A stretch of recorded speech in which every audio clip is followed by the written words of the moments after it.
just looking through this, I see your anesthesia is generally not general. Correct.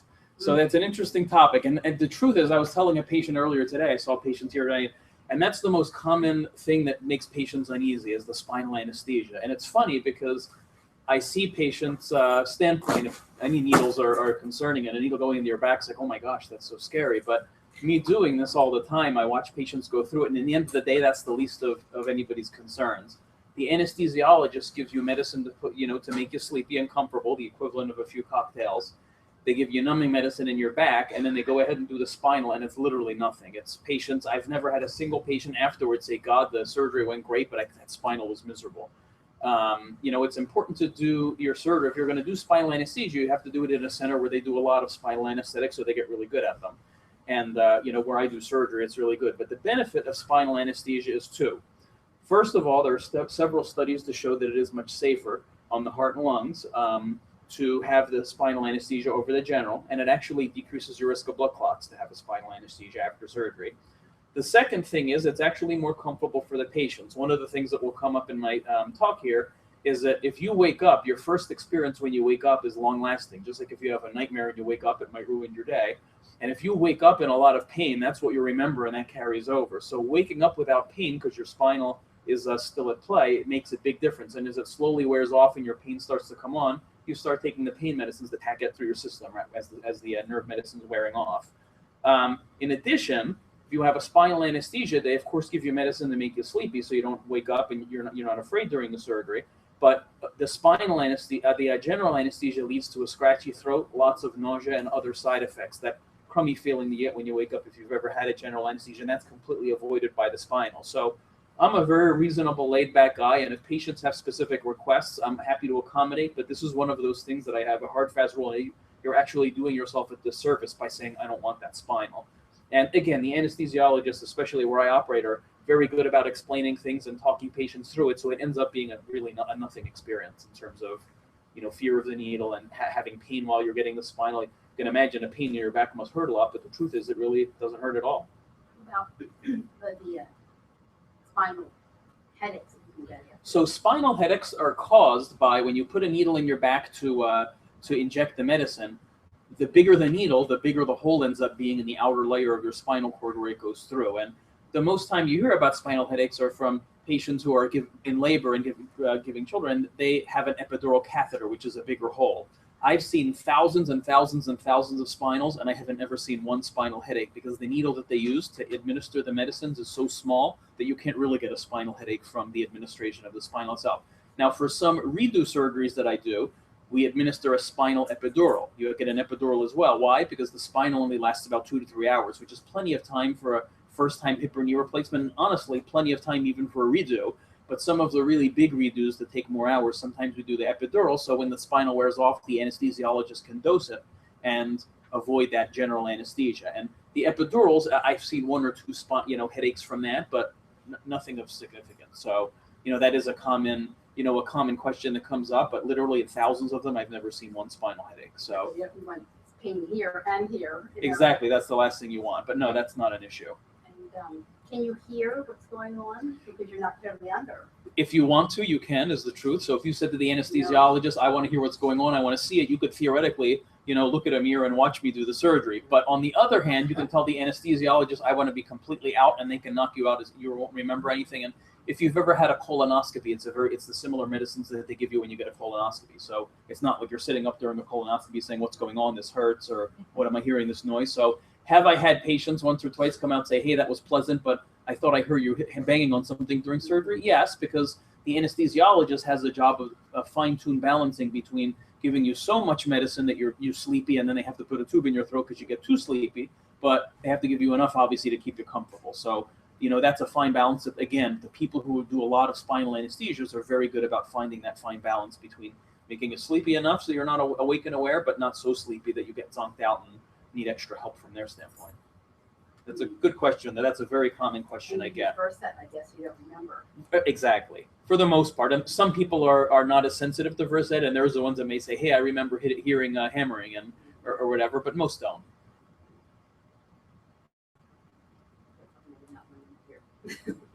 Right. Does anybody here have a hip or knee replacement? You have a hip or knee? Your brother did both my hips a few years ago. Oh, really? Well, both hips. Interesting. At Lincoln Hospital? Yes. Gotcha. I'm a physical therapist, so I was going to ask a question. How do you decide? Good question. So there's a long history behind that, which we'll go over because we have time. We'll wait for people to come in. It's not too long. So when we first started doing hip replacements years and years ago, the way that we did a hip replacement, the bearing surface, the parts that rub on each other, was a metal ball on a plastic socket, okay? Now there's a metal socket that anchors to the bone, and then the plastic liner snaps into it, and there's a metal stem that anchors into the bone of your femur, and then there's a metal ball on top of it, and that's the classic way to do a hip replacement. The problem is the hip replacements of 30 years ago is they would wear out in 10 or 15 years, and I often do revisions for patients who have had hip replacements done by Dr. Rothman himself, 15, 20 years ago, and now they're coming in showing signs of wear. And we recognize that after 10 to 15 years that those older kinds of hip replacements were wearing out. So at the time, 15, 20 years ago, we started scratching our heads, well, what else can we come up with aside from metal on plastic that'll prevent the hip from wearing out? And there were two main, what we call alternative bearing options, alternative to metal on plastic. One was ceramic on ceramic. Ceramic on ceramic, you don't have that plastic liner that wears out over time. And in the laboratory, when we did hip simulation studies, get a machine hooked up to a hip replacement and take it through many cycles to simulate years of wear, we found that there was a very, very low risk of wear. So it looked like the perfect bearing. And it honestly is in terms of wear. The problem is there's two unique things that can happen on ceramic on ceramic. One is you can have a socially embarrassing squeaking. If you go on YouTube and listen to squeaking hip, you can actually hear, I've seen plenty of patients and I've redone hips because their hip was squeaking, and it doesn't hurt, it's just really embarrassing. You sound like the Tin Man walking around. The second thing is ceramics are good in terms of wear because they're very hard. The problem is they're so hard that the older types are brittle and they could break. And I've also revised many broken ones. So because of these unique issues, we were thinking of other things at the same time. And the second avenue we were thinking of is metal on metal hip replacements. And all you have to do is turn on any daytime TV show and you'll see all the lawsuits on metal hip replacements. It does do an excellent job for preventing wear. The problem is you can get a metal reaction with any metal touching metal in a hip. While that was going on, some other people who said, the heck with those things, we love the plastic, we'll just make the plastic better. They made the plastic better, and modern plastic liners now, we've only been using them for 10 or 15 years, so we can't say for sure how long, what the 30 or 40-year outcomes are, but in 10 or 15 years, I've literally never seen one wear out even a little bit. So they look so promising that the plastic liner is really what everybody's using now rather than ceramic on ceramic and metal on metal. There's one more part of the story that's a little complicated. I told you metal on plastic was the first hips that wore out, and now the plastic liners are better. And that's true, and we use plastic liners on the socket side. The issue is, as we were learning about metal on metal hip replacements and what a disaster they were, everybody assumed that it was the metal ball rubbing on the metal socket that created the metal reaction. But in fact, there's another kind of metal reaction that can occur where the metal ball touching the metal stem can cause a rusting type reaction called corrosion. And when that happens, you can get a metal reaction very similar to a metal on metal hip replacement, even on somebody with metal on plastic. And for that reason, maybe 4 years ago, pretty much everybody within the Rothman Institute, many people in the country are going this way, started using ceramic on plastic. So now you get the benefits of the durable plastic liners, you avoid metal on metal and ceramic on ceramic, and you have no metal touching metal in the hip, so you can't really get that metal reaction. And that's what most of us are doing now, we're ceramic on plastic. Does that make sense? Is it wrong to do a ceramic on ceramic hip replacement? No, but you're risking that rare event of the squeak or the fracture, which we worry. So you might say, well, if we're using a ceramic on plastic liner, what if the ball breaks? It's ceramic. Well, just like anything else in technology, everything's always improving in time. While they were improving the plastic liners, the group that loves ceramics were improving ceramics, and they improved them to the point that the risk of a modern ceramic ball breaking is very, very low. And I've only heard or seen of one or two ever in hundreds of thousands of these put in. So you might say, well, if the ceramics are better, why not use a modern ceramic ball on a modern ceramic liner? And that's in the works. That hip is not actually approved in the United States yet. It is in Europe. I'd still honestly be a little nervous. Plastic liners are so good nowadays. Why risk the squeak? Or even if it's very, very rare, why risk the fracture if modern, the youngest patient I've ever done was 21 years old and she got a ceramic on plastic hip. That's what I'd want if it was me. I'm in my late 30s. So that's what I'd want. And I always try to do what I would do what I want for myself. That was a good question, though. Anything else anybody can think of? I'm not sure if we're going to get any else. So we start the lecture? Okay. Great. Okay. So the title of my talk is Rapid Recovery After Total Hip and Knee Arthroplasty, What Makes a Difference? And the reason I picked this topic is that aside from the spinal question, this is probably the most common question I get in the office. What approach are you going to use? How long am I in the hospital? I want to be in and out and get recovered in no time, because you see a lot of that advertised. And that's honestly, I hate to say it, but it's the way that many of the groups try to get you in the door. They say, we'll do your hip in a way that you go home the same day. We're going to go through muscles or don't cut any tendons, and it's going to be great. And that's the best way of doing it. And so that's being advertised. So patients come in asking me, do you cut the tendon? Do you cut muscle? How soon can I go home? And those kinds of questions, which are very fair questions, but you got to be careful what you see and read about. 10 years ago, the big hot topic was metal on metal. It's the next best thing since sliced bread. It is the greatest thing in the world, and everybody should have it. And lots of surgeons were putting them in because patients were coming and asking. And now, many of the revision surgeons in the country are revising all those hips, and they're not fun revisions. It's a very complicated problem. So you got to be careful what you hear and read about, because not everything is true is the truth, and they don't always tell you the downsides of what they're talking about. So I personally operate at Jefferson Hospital downtown, and I also have part of my practice in New Jersey, which doesn't really apply to anybody here. But so you hear a lot of terms thrown around: minimally invasive surgery, small incision joint replacement, anterior hip replacement, quad sparing hip replacement, which is what we don't cut the counts. That's one of the practices around here is advertising. And all these things are thrown around. These are the types of terminology that patients come in asking about. Well, if you step back and say, what are the goals of a hip or a knee replacement? It's simple. You want to eliminate the joint pain from the arthritis. You want to restore a patient's function so they can walk longer distances, go up and down stairs better, do their activities of daily living without pain. You want to avoid complications avoided with surgery. And that, in my mind, honestly, is the most important thing. Patients come in worrying about what approach are you going to use, what bearings are going to use, and while all those are important questions, the truth is it doesn't really doesn't really matter how you do the hip, and it doesn't really matter how quickly you go home or what approach you use or what bearings you use. What really matters is getting through it without a complication. If you get through the procedure without a complication, hip replacement and knee replacements are amongst the most successful surgeries in modern medicine. And the last thing is, you want the surgery done in a way that you're not going to need to redo in 2 years. You want it to last a long time, okay? How long do hip and knee replacements last? And that's another common question. And what it boils down to is basically, if you're over 60 when you get the joint replacement, it's very unlikely that you'll need to redo within your lifetime. If you're under 60 years old, there's a possibility. I'd say for a hip replacement, maybe more like 50, honestly, that the hip would last you the rest of your life. Knee replacements are a little different because most knee replacements are cemented in place, like capping a tooth. So it's more likely to fail, whereas hip replacements, the bone grows to the implants, they become part of your body. Knees are moving in that direction, but the technology isn't quite there. And, so not many people do cementless knee replacements.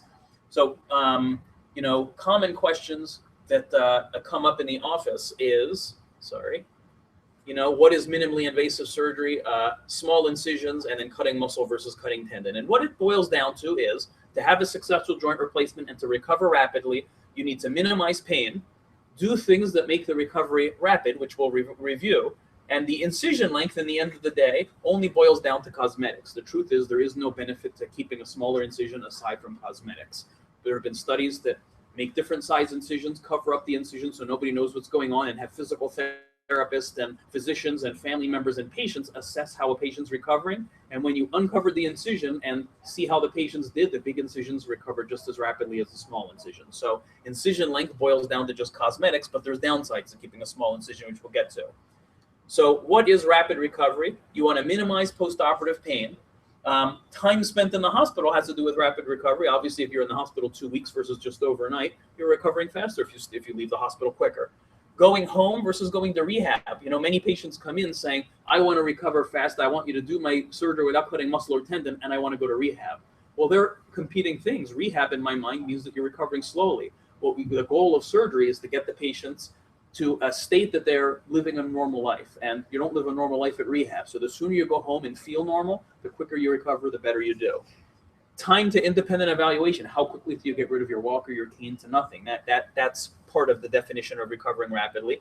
Time to return to work all depends on what you do for a job. In general, 4 weeks for a desk job, 3 months for a manual labor, and if you're in between somewhere, that's how long it'll take. And then time to having painless function and recovery. All these things together have to do with rapid recovery, not just do you cut the muscle or do you cut the tendon. So how do we achieve a rapid recovery?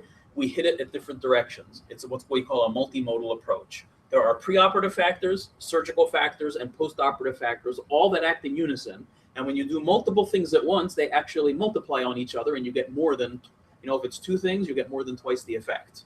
So they feed on each other. What are the patient factors? Well, body mass index and age are two things. If you have a 50-year-old, professional biker I did once a hip replacement on, great function and muscle tone beforehand, very active, he recovered very quickly. If you have a 90-year-old lady who at baseline walks with a walker, they're going to recover differently no matter how you do the surgery and what implants you use. What their functional status is beforehand, there's a good example like I was just describing. The top patient who is functioning like that is going to recover way differently than the bottom patient. Medical comorbidities, if you're on oxygen and have many medical problems, you don't have good respiratory reserve, meaning your breathing isn't great, you're not as likely to recover quite as well. Chronic narcotic medicines, if you're on chronic narcotic medicines beforehand, oxycodone, OxyContin, those kinds of things, rather than the Motrins, those patients tend to not tolerate the pain from surgery as well, and the recovery is a little slower. And then the extent of the arthritis. I've seen patients who waited so long to get their joint replacement that they're basically in a wheelchair. They're going to recover much differently than somebody who's having pain but functioning fairly well. So all these preoperative factors have an influence on how a patient recovers. Managing expectations is critical. If I get two patients who are identical twins, and I tell the one, you are going to have the surgery, you're going to get up out of bed the same day, you're going to walk up and down stairs, and you're going to go home the next day. And then his twin brother, I'd say, this is going to be a rough recovery. We're going to bring you to the hospital a day beforehand, do your surgery. It's going to take hours and hours. You're going to be in the hospital 3 weeks, then go to rehab. Believe it or not, those two people will recover differently because they're going into it with a certain mindset.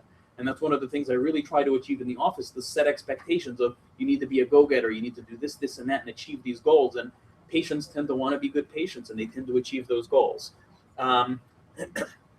Establishing support networks and plan for the postoperative period. In the hospital, physical therapists and caseworkers assess your home situation. How many stairs do you have? Who's at home? Do you have pets? And all those things go into us delivering the kinds of things you need to be safe at home. Whether you need a commode on the floor, whether you need extra help, whether you need home physical therapy or home nursing, whether the rare patient that needs rehab because they're older and they have no help at home. So that's critical to recovering well. Your level of pain and achieving functional goals. Pain relief we'll get to in a minute. That's a whole nother topic, another way that we attack this. But having minimal pain is something that's critical to recovering quickly. If it hurts to move it, you're not going to want to move it. Length of stay in the hospital. Again, that's part of managing expectations. We tend to send patients home way more often than sending them to rehab. Reaching functional milestones. How long until you're off of the cane? A walker to a cane, and how long do you get rid of the cane? Again, all these we review with the patients before, during, and after their hospital stay so that they know what to expect. And at the Rothman Institute, we have many videos, pamphlets, and other educational tools. The more a patient knows going into it, the more what to expect. Not only does it lead to a better recovery, but it really relieves the anxiety behind all this, which is critical. Preoperative physical therapy. That's something patients often ask about. What about prehab? Meaning we try to strengthen the leg before we do the surgery. And muscle atrophy, which means wasting away of the muscle, and general deconditioning, you don't have as much stamina due to pain, stiffness, and disuse of an arthritic hip and knee, is very common. So you might think it's logical sense that if you improve your strength, motion, and general conditioning before surgery, recover quickly. And there is something to say about that. But the caveat here is that it is a double-edged sword, meaning your hip or knee is hurting, and if you go to a therapist and they crank on your knee and they do the wrong things, you can just make it more inflamed and hurt more, which means you're taking more pain medicines, which means you don't recover as quickly after surgery. Make sense? Any questions about pre-surgical factors before I move on to operative factors? It's pretty straightforward. Surgical factors, we had an at-length discussion before about the spinal anesthesia. And again, it avoids the patient waking up in pain, which is critical. Your first impression when you wake up is very important. It gives you hours of postoperative pain relief from the surgery. It avoids the side effects of general, including nausea, scratchy throat, those kinds of things. And it minimizes the risk of blood clots. It's really a safer way to go. The incision length, as I said before, many patients equate the size of the incision to their speed of the recovery. And I see their point. Patients, that's all they see is the incision. They don't see anything that we do during surgery. And in the end, what it boils down to is it only influences cosmetics. And the truth is, if you try to keep a small incision, you end up with a stretched out, poorly looking incision. So when I do surgeries, I don't really try to keep the incision small. Of course, I don't try to fillet your leg open, but to improve cosmetics, I tend to do a cosmetic closure rather than trying to keep the incision in small and having a beat up, bruised and swollen incision. Again, the downsides to a small incision, you end up with a small, poorly appearing wound rather than a big, nicely appearing wound or a bigger. And it also limits your exposure. What we're doing during your surgery is construction work, is the truth. I hate to be so blunt, but that's what it is. And if we can't do good construction work because we can't see what we're doing, you're not going to have a good outcome. It's like asking the builder to build your house, but he can only use one eye. You wouldn't want that.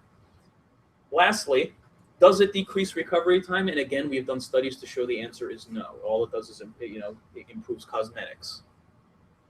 How about the way that we do the surgery? For knees, yeah, I'll give you that. So for hips, there's many ways to go through the hip, and I'm a good person to ask about different approaches because I've done it every way and I know how to do it every way. I had a great variety of training. In my residency, we went through the back, what's called the posterior approach, and in my fellowship, I trained with the Rothman Institute. I learned how to do it through the side, what we call a direct lateral approach, or through the front, which is the direct anterior approach, which is one of the hot topics right now.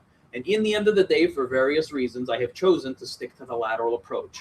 There was a period of my practice where I did half of my patients through the front and half of my patients through the side. And for various reasons, including technical difficulties, unique complications, and also, personal preference in terms of my experience of the patient's recovery, I asked myself, how would I want the surgery done if I were to have it? And it's through the direct lateral approach. Now, is it wrong to do it through one of the other approaches? Absolutely not. He had both of his hips done by my brother through a posterior approach. It's a great approach. My brother trained a few different places than me, and that's the way he learned to do it. In the end of the day, it doesn't really matter how you put the parts in, as long as your surgeon is apt at what he's doing to avoid complications. Okay? Is one approach lead to a rapid recovery as opposed to another one? The truth is that's been measured in many, many studies. Some studies show no differences. Some studies show small differences. What is very consistent with the studies is at 6 weeks, you can't measure a difference. From a knee standpoint, there's really two main ways of doing it. What's called the median parapatellar approach, which means you cut next to the kneecap here and you go right up the tendon. And you see all these advertisements about we don't cut the tendon. And it makes it sound like the surgeons who cut the tendon cut across it, which is not the case. The surgeons who are advertising we don't cut the tendon, it's actually unbelievable how minimal a difference it is. So the what's called the parapatellar approach, the incision comes up here around the kneecap and straight up, splitting between fibers of the tendon. Through what's called a quad sparing knee, what you do is you come up this way and you just go through the muscle there. It's actually not much of a big difference. The reason I don't prefer going through the muscle is there are many, many, many studies that have shown that there's no difference in terms of the outcome and the strength or anything like that. And it is more difficult to do it going through the muscle rather than through the tendon. But the advertisements, when people say we don't cut the tendon, make it sound like we're doing something barbaric where we're not, okay? Does the type of deep exposure influence the speed of the recovery? And if there's one thing you get from this whole lecture, it should be this one, is that the studies have shown that there is no kind of significant difference between the different ways of doing the surgery. And all the other things we're discussing that feeds into a rapid recovery are way more important than that. And yet this is what patients focus on. Why? Because that's what's advertised. Okay? How about post-surgical factors? Well, pain management is critical. And the way that we approach pain management is, number one, preemptive analgesia, meaning we pre-treat the pain. When you come into the hospital, the first thing you do is take a couple pills with a sip of water to pre-treat the pain. Intraoperative analgesia, we give you cocktails of medicine during surgery, both to help the pain and to avoid the side effects. And we discuss the spinal anesthesia. And sometimes we do what are called local adjuncts. We inject medicines around your knee or hip in order to minimize the pain from surgery. And then we avoid a narcotic PCA device. A PCA device is a button that you push after surgery that gives you morphine for your IV. And the downside of that is you end up getting lots of ups and downs of pain. When you push the button, you feel great, a little loopy too. But then when it wears off in about 10 minutes, you're back in pain. So we'd rather give you cocktails of oral medicines that give you a nice even amount of pain relief so that you're taking them every 4 hours rather than pushing a button every 10 minutes. And it's very, very effective. In my opinion, this slide here is really the most important factor in rapid recovery. And again, we combine medication classes, Tylenol, anti-inflammatories, oral narcotics, oral pain medicine that attack nerve pains, and then we attack the side effects of these medicines by giving you anti-nausea medicines and such, and medicines that help prevent lightheadedness, which is another common thing. Postoperative factors, again, along with pain management, postoperative mobilization. We get you out of bed the day of surgery, okay?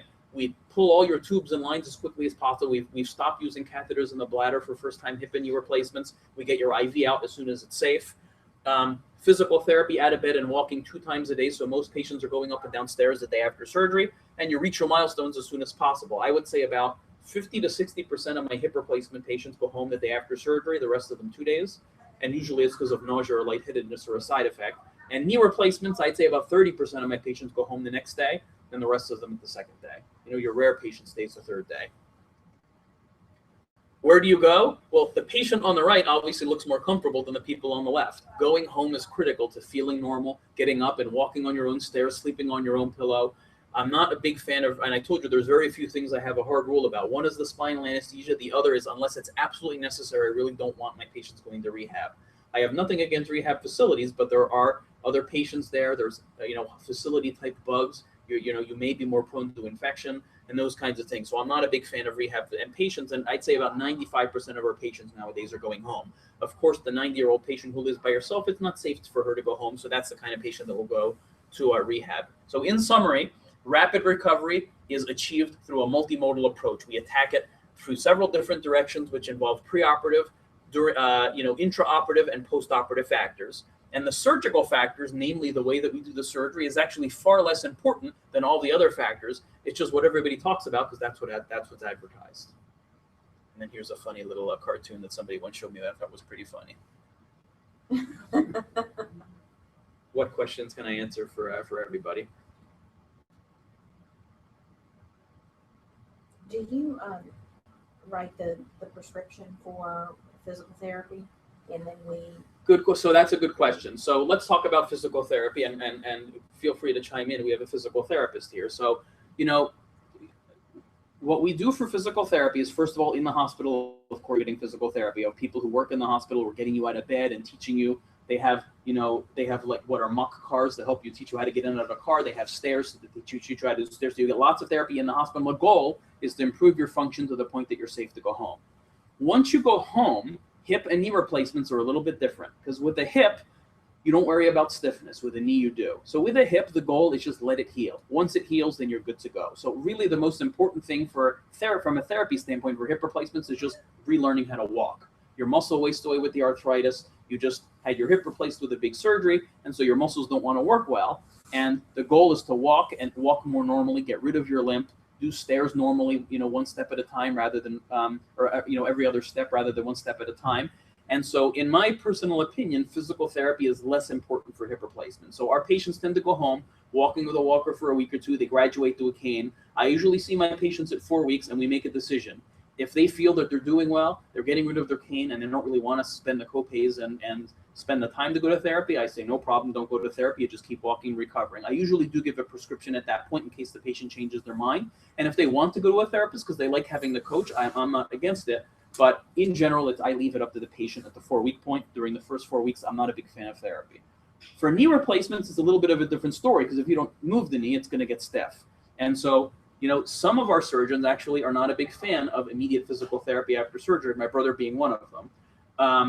What I typically do is I send patients home with a prescription for physical therapy, and I ask them to go to outpatient therapy as soon as possible if they can drive there, because they have machines and they're more, somebody coming to your house obviously wouldn't do as good a job as somebody at a place. If a patient can't drive there or, there's some other factor that prevents it, then we send therapists home in rare instances. In addition, within the Rothman Institute, we actually have online tools for physical therapy. So hip replacement patients can go online, and we have what's called Force Therapeutics, which is an online program that helps patients move along with their therapy. It gives them goals, it tells them what to do, and that's very useful as well. So the short answer is yes, there is therapy. It's more important for knees and hips, and there's many different options in terms of how you get therapy. We tend to do therapy in the hospital, outpatient therapy as much as you need it, and then recovery on your own with a home program.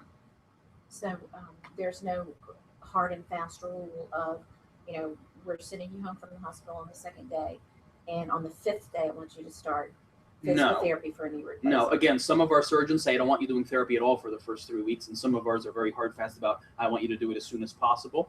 The truth is, there have been studies from the hip standpoint to show that physical therapy, while it may make the experience better, it doesn't necessarily affect the long-term outcome. With knee replacements, we're looking into it. We're doing that study right now to see if there's a difference. But no, it's not like if you don't go on the 5th day, your knee's going to get stiff. Some people, despite 3 times a week therapy, going persistently from immediately after surgery, get a stiff knee anyway. And some people say, to heck with therapy, I don't want to do it, and they recover fine. So a lot of it is patient dependent, how much scar tissue you form, how you're doing. But no, there is no hard, fast rules. You have to go now. So if a patient came back at 2 weeks and told me I haven't done any therapy, it doesn't upset me too much. Do you send people home with that passive? No, we don't use, so there have been several, you keep saying study. I'm very into research, and that's really how you learn if something works or not. And there have been several studies to show that that CPM machine does not make a long-term difference in the motion. And I'll tell you, patients hate it. It attaches you to the bed so you can't get up and move around. It hurts a lot sometimes, and you can actually get nerve injuries from the machine as well. So we actually don't even stock them in the hospitals where I work now.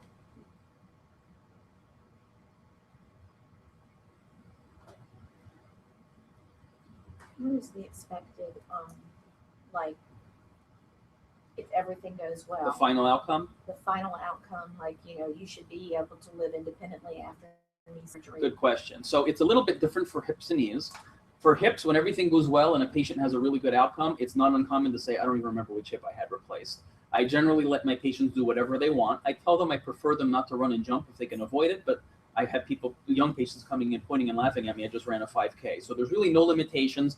And in the best of scenarios, which is very common, more than 90% of the time, the patient basically says, I have no pain and I'm back to my full life. With knees, because the knee is a more complicated joint and because the prosthesis, doesn't quite recreate the exact mechanism of the joint. A hip is just a ball and socket, that's easy. A knee has many ligaments, it's more complicated from a 3-dimensional standpoint.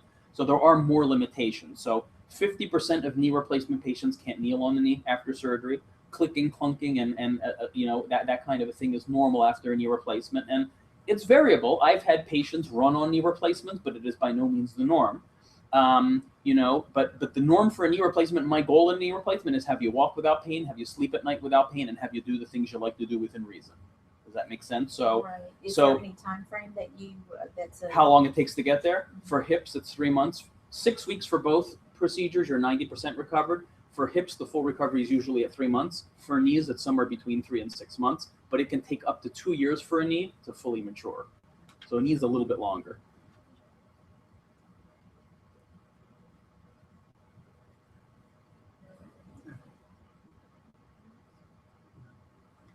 How often do you do bilateral? Good question. And there are surgeons who do them very often. There are surgeons who don't do them at all. And it is a philosophical type of thing. So don't let my bias, skew you one way or the other. And, you may be able to chime in since you're a physical therapist to tell me what you disagree with me in terms of how you see patients recover in the first few weeks better than me. But I personally do no more than 1 or 2 bilateral knee replacements or hip replacements a year. And when I do them, I spend about a half an hour trying to talk the patient out of it. The few times I've done it is when a patient says, listen, I'm self-employed. I can't take the extra time it takes to do both, one and then do the other at a later date. I just got to do both. And if you're young and healthy, it is reasonable. The reason I'm not a fan about it is because, number one, it is well documented. Your risk of blood clots, your risks of, having a cardiac complication. So that's why we only consider it in young, healthy patients or younger, healthy patients. Number two, it makes the recovery a lot more difficult. That being said, it's 1 anesthesia rather than 2, and you get it all over with at once. But the recovery from both is obviously, and it seems to be more than twice as hard as only going through one. And most importantly, God forbid you have a complication in both knees, your life has changed. If you have a knee replacement and you have a problem, it's manageable. At least you have a good leg to walk on, you do it. But I've taken care of a few patients myself of others who have had bilateral knees that have complications, both sides getting infected, both sides having a fracture or something, and it's a complete disaster. Again, I ask myself, would I do something if it was me? And I would never have both of my knees replaced. So, I can't tell you, though, that the patients I've done on it had regret it. They don't come in saying, I wish I hadn't. So I am an ultra-conservative kind of guy. That's not my style. But do I think it's wrong to do bilateral knee replacements? Absolutely not. If it's something you want, as long as you know the risks and benefits. What has been your experience between seeing people recover after one or after both?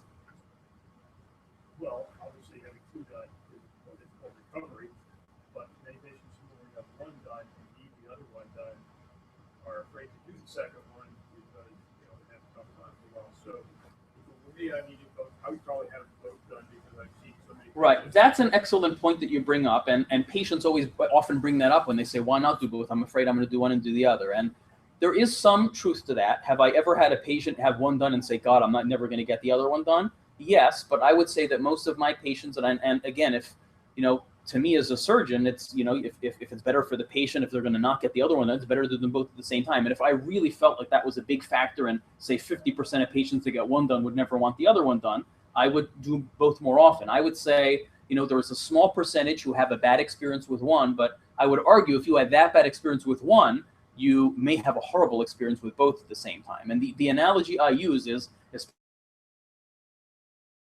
if you have any children, yes. 2, how was your first labor? It was horrible. It was the worst experience of my life. And I say, did it prevent you from having a second child? If you're happy with the outcome, you'll be willing to do the other one if the pain is bad enough.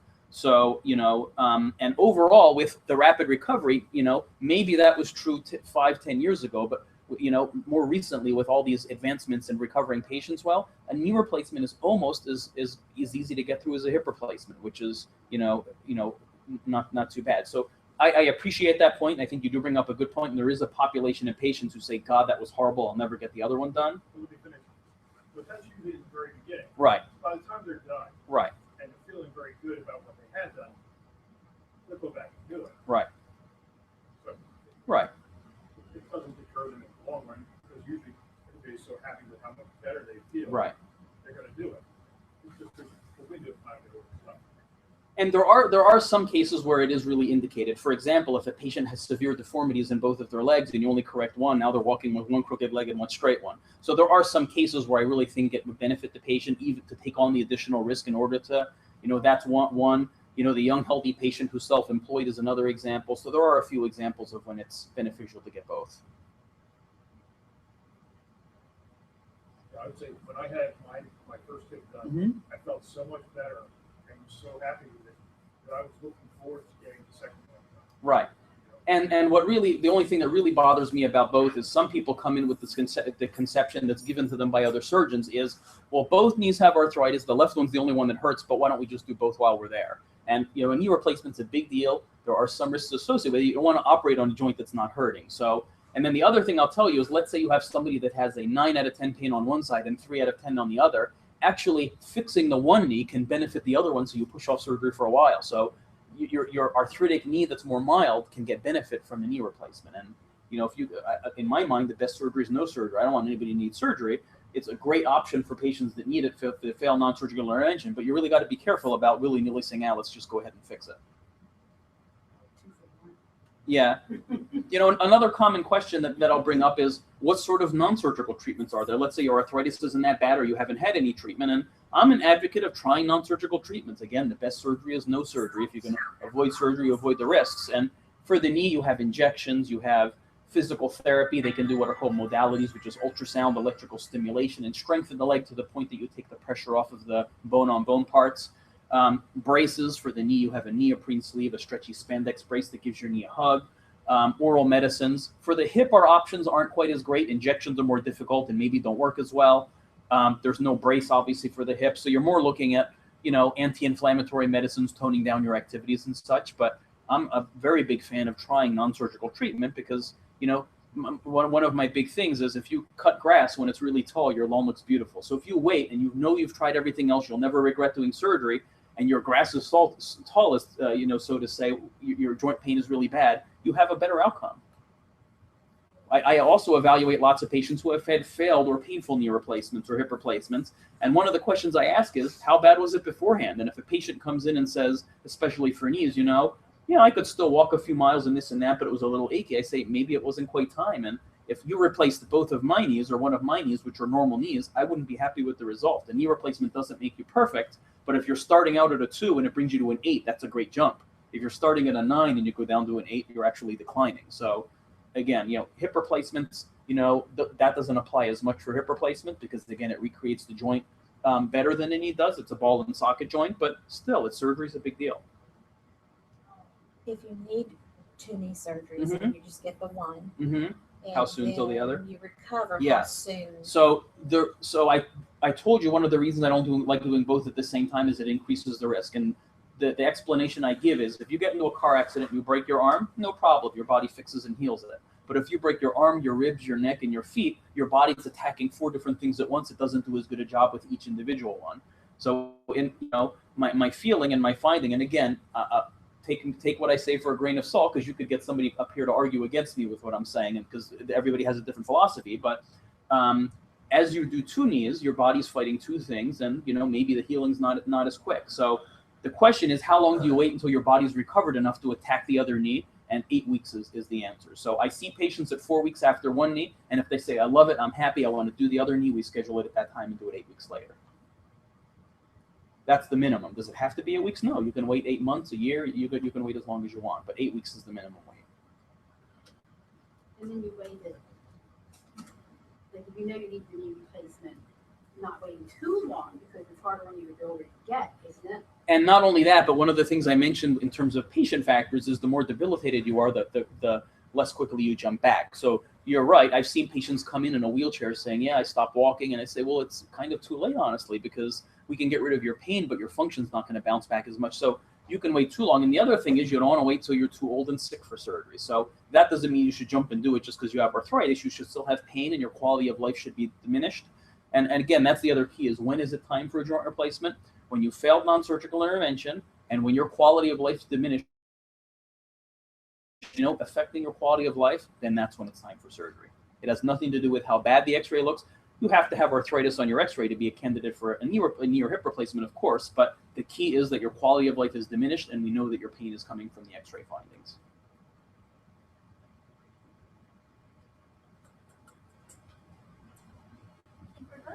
Thank you everyone for coming. We have some additional information too.